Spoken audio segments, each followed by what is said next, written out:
there's some truth in the fact that some people do die from stopping drinking alcohol, and it does its job because of that. But the fact is that it's a very small number of people, an extraordinarily small number of people. But it's enough, that fact alone, that you can die from stopping drinking alcohol. It's enough so that the people who want to use it can use it to poke at you, to give you fear, to expand that fear, and to get you to do something that they want you to do. And the thing that's happening here is that they're taking a marginal case, the fact that a small number of people do die from stopping drinking alcohol, and they apply it to the majority case. And that's just flawed logic in anyone's book. Faulty thinking, but it's faulty thinking with a purpose. Like I said, they can poke you in order to increase the fear, pure and simple. For the majority of people, this is what I call a sober scam, because getting sober is the thing that's going to save your life. It's going to save the lives of most people who stop drinking alcohol. And it saves your life in more ways than one. Not just a physical thing. It doesn't just stop you from physically dying, but it stops you from dying metaphorically. You know, every time you take a drink, you're making a choice and you're taking a trade-off, and that trade-off is that you're not living the fullest life that you could live. And that's the problem.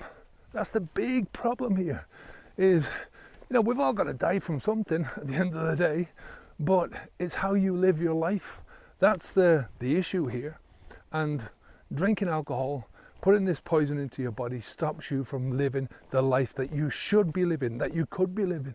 It just strips you of so much of your own personal potential. So that's what I'm saying about getting sober is going to save your life.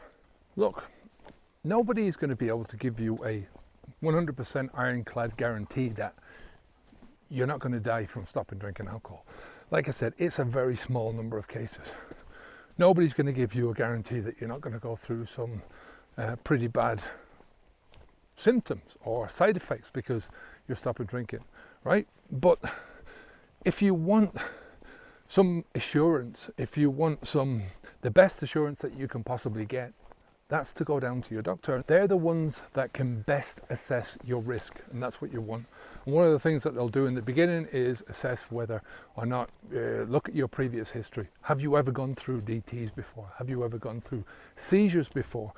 If you have, then the likelihood is that you're going to go through them again. I mean, a lot of the people that have had a fatal reaction to stopping drinking alcohol, they've already gone through this before and they haven't listened. I mean, the amount of alcohol that you have to consume in order to put your body into that state, for most people who are in that problem category, is enormous. I mean, you have to be getting up every day, drinking alcohol from the time that you get up until the time that you go to bed. There's enormous amounts of alcohol that change your state into a position where you cannot stop drinking alcohol. I mean, your body is a machine. Your body is designed to keep you alive in some of the most extreme circumstances. So think about how much of this stuff you have to put inside yourself in order to get to that stage. I mean, there's people who drink all their lives and don't get anywhere near this. I think the best way of doing this is to just give you a couple of comparisons. First of all, I want you to compare where you are right now with where you're going to be if you don't stop drinking alcohol. Or another way of doing this is to take a comparison of a year or 5 years down the road and say to yourself, in 5 years' time, if I stop drinking alcohol, I'm going to be in this position. If I don't stop drinking alcohol, I'm going to be in this position. And just make those mental comparisons. For a lot of people, they can't do the 5 years. So even 6 months down the road, see where you're going to be in 6 months. That's a helpful thing. So what's the likely outcome if I say that stopping drinking alcohol can kill me? Or if I start to say it to you, if I say to you that stopping drinking alcohol can kill you, you are likely to continue, right? You are likely to continue not just for a month or 2 months, but for years. That's what happened to me. I continued drinking long past when I should have stopped, right? And an extra day, one single day is too long drinking, right? It takes away your time, it takes away your energy, the damage becomes greater, you're hastening along that mental death and the more your life is being flushed down the toilet. So what should you do? The first thing you should do is go and visit your doctor. If you want some advice, at least from the medical point of view, from the best person available to you, go to your doctor, because they're able to tell you whether or not you're at any risk, and they're able to, if you're at risk, to point you in the right direction, and if you're not at risk, right, to really give you some affirmation and to ease your conscience a little bit. And if you're not at risk, at least they're able to reduce your fear and to say to you, you know, you can do this on your own, you know, and you're much better off without the alcohol.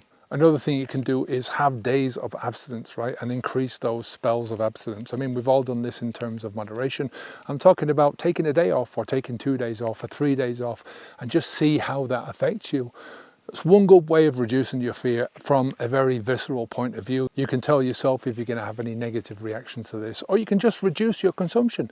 You know, part of the process of Habits V2 and the preparation process is to gradually reduce the alcohol consumption over those 15 days. So by the time you get to that first day, day one, you're not drinking as much, right? You've reduced it, you've had a few days off, and you know, it just puts you into a better frame of mind, more confidence in yourself that you can do this. Also, think where the fear is going to lead you. You know, the fear is just in your head. Most of this fear is in your head. So think about what that's going to do to you. If you feed the fear, it's really going to push you back into doing what you don't want to do. And that's to drink alcohol, to escape from your life, to escape from the fear. So, you know, think about that. And finally, think things through. Think about where you want to go. Think about, as I said earlier on, where you want to be in a year's time or 6 months' time. If you can do the 5 years' time, then do that, you know. Make those comparisons between where you are now, where you're going to go if you don't stop drinking alcohol, where you're going to go if you do stop drinking alcohol. Then plan, and then take action. That's the most important thing that you can do, is to take action, move towards the goal that you want to have. There's another side to this as well, and that's alcohol withdrawal. Now, if you've got fear of alcohol withdrawal, watch this video next. Take care, onwards and upwards.